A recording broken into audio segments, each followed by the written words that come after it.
Hello friends, আসসালামু আলাইকুম and welcome back to my channel. তো আশা করছি তোমরা সবাই ভালো আছো। তো আজকে আমি তোমাদের সাথে শেয়ার করবো আমার ঢাকার ডে 2। তো সকালবেলা আমরা ঘুম থেকে উঠে ব্রেকফাস্ট কমপ্লিট করে রেডি হয়ে চলে গেছিলাম আমার খালামণির বাসায়।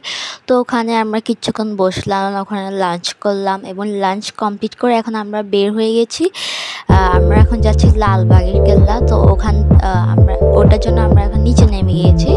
এখন আমরা গাড়ি করে যাচ্ছি লালবাগের কেল্লা।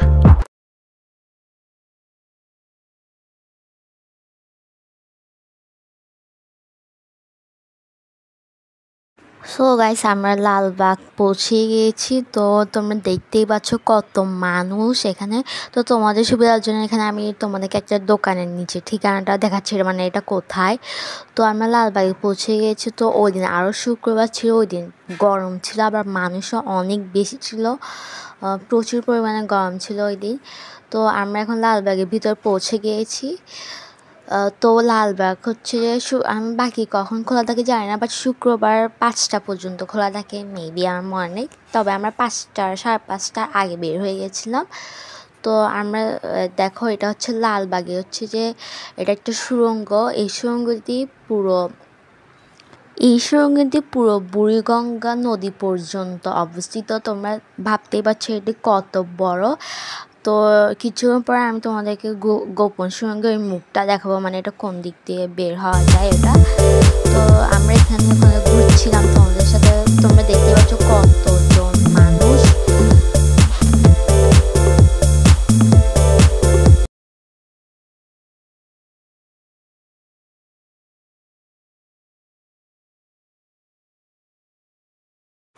সো গাইস, আমরা এখন এই সিঁড়ি দিয়ে উপরের দিকে উঠবো। আর এটা হলো গোপন সুড়ঙ্গের মুখ, যেটা আমি তোমাদেরকে আগে বলছিলাম দেখাবো। তো এটা হলো গোপন সুড়ঙ্গের মুখ। তো এই সাইড দিয়ে ওরা আসতো। সো গাইস, আমি তোমাদেরকে লালবাগ সম্পর্কে কিছু তথ্য দিই। লালবাগ কেল্লার নির্মাণ কাজ 1678 সালে সম্রাট আওরঙ্গজেবের পুত্র শাহজাদা আজম শাহ শুরু করেন।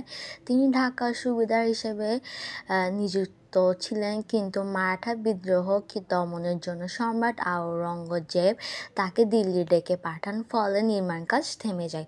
পরে 1680 সালে সুবেদার শায়েস্তা খাঁ দুর্গের নির্মাণ কাজ পুনরায় শুরু করেন, তবে তার কন্যা পরী বিবির অকাল মৃত্যু 1684 সালে নির্মাণ কাজ বন্ধ হয়ে যায়। পরবর্তীকালে 1844 সালে আওরঙ্গাবাদ নাম পরিবর্তন করে লালবাগ রাখা হয় এবং দুর্গটি লালবাগ কেল্লা নামে পরিচিতি লাভ করে।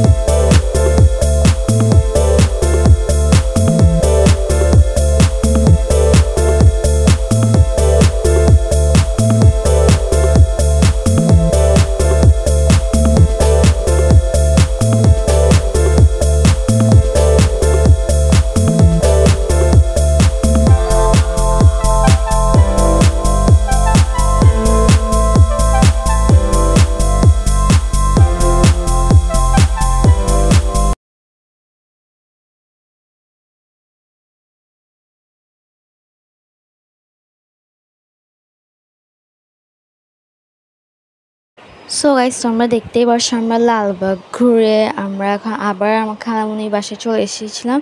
খালামণির বাসায় এসে সন্ধ্যার নাস্তা করলাম, কিছু গল্প গুজব করলাম, এরপর আইসক্রিম খেলাম আমি। এটা হলো ঢাকার ডে 3। এটা হলো ঢাকার ডে 3তে আমরা তেমন কোথাও যাইনি দেখে একসাথে দিয়ে দিলাম ব্লগটা। তো ফার্স্টে গিয়েছিলাম হচ্ছে হাতির ঝিল। আমরা মোটামুটি গাড়িতে চড়ে মানে ডে 3তে শেষ করেছি। তো ফার্স্টে গিয়েছিলাম হাতির ঝিল, এরপর গেছিলাম 300 ফিট, এরপর গিয়েছিলাম এলিভেটেড এক্সপ্রেস। এরপর ওখান থেকে আমরা আমার ছোট ফুপির বাসায় যাচ্ছিলাম। তো এখন ওগুলো শেষ করে এখন আমি ছোট ফুপির বাসায় যাচ্ছি আমরা। তো ওখানে আমি তেমন একটা ব্লগ করিনি, মানুষের বাসায় মানে তেমন একটা ব্লগ করার মতো মানে দেখানোর মতো কিছু নাই। তো ওখানে বসে লাঞ্চ কমপ্লিট করলাম, এরপর কিছুক্ষণ রেস্ট করলাম। এরপর রেস্ট করে এখন তোমরা দেখতে পাচ্ছ আমরা নামছি। আমরা নেমে এখন যাচ্ছি হচ্ছে সংসদ ভবন দেখতে এবং রেস্টুরেন্ট একটু খেতে যাচ্ছি, জাস্ট এটাই।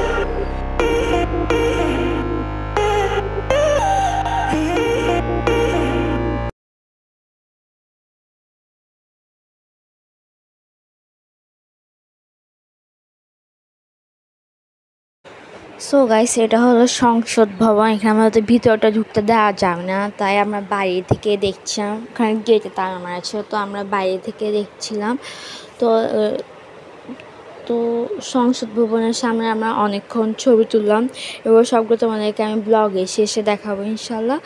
তো ওখান থেকে আমরা কিছুক্ষণ হাঁটলাম, পাশে কিছু মেলা হচ্ছিল, কিছু মানে ঝালমুড়ির দোকান ছিল এরকম। তো ওখান থেকে কিছু খাচ্ছিলাম, মেলাগুলো দেখছিলাম। তো রাতের বেলা এটা দেখতে আরও বেশি সুন্দর লাগছিল। তোমরা দেখতে পাচ্ছ এখানে কতগুলো দোকান, ফুচকা, ঝালমুড়ি, তারপর কাপড়, মেলার চুড়ি, এগুলো সবই এখানে ছিল। সো গাইস, আমরা আবার আমার ছোটো ফুপির বাসায় চলে যাচ্ছি। তারপর ওখানে বসে আমরা আমাদের ডিনার কমপ্লিট করলাম, এরপর ওখানে কিছুক্ষণ থাকলাম। এখন আমরা বের হয়ে যাচ্ছি, এখন বাসায় যাচ্ছে গা। বাসায় বলতে মানে আমরা যে ফার্স্টে যে ফুপির বাসায় ছিলাম ওখানে যাচ্ছিলাম গা। এরপরের দিন আমাদের ট্রেন ছিল বিকালের দিকে, তো এই জন্য আমরা তাড়াতাড়ি বাসায় চলে যাচ্ছিলাম। এরপরের দিনে তেমন কোথাও যাওয়া হয়নি, যেহেতু বিকালের দিকে ট্রেন ছিল, এই জন্য আমরা তাড়াতাড়ি বাসায় চলে যাচ্ছিলাম।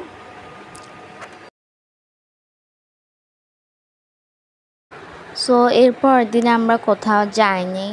তো এরপর দিয়ে আমাদের 4:30টার দিকে ট্রেন ছিল, তো আমরা ট্রেনে উঠে গিয়েছি। তো আমাদের ঢাকা ব্লগ এখানে শেষ করছি। আশা করছি তোমাদের আমার আজকে এই ব্লগটি ভালো লেগেছে। যদি ভালো লেগে থাকে অবশ্যই লাইক, কমেন্ট, শেয়ার এবং সাবস্ক্রাইব করে পাশে থাকা বেল আইকনটি বাজিয়ে দিবে। আজকের মতো এইটুকুই, দেখা হচ্ছে অন্য কোনো ব্লগ।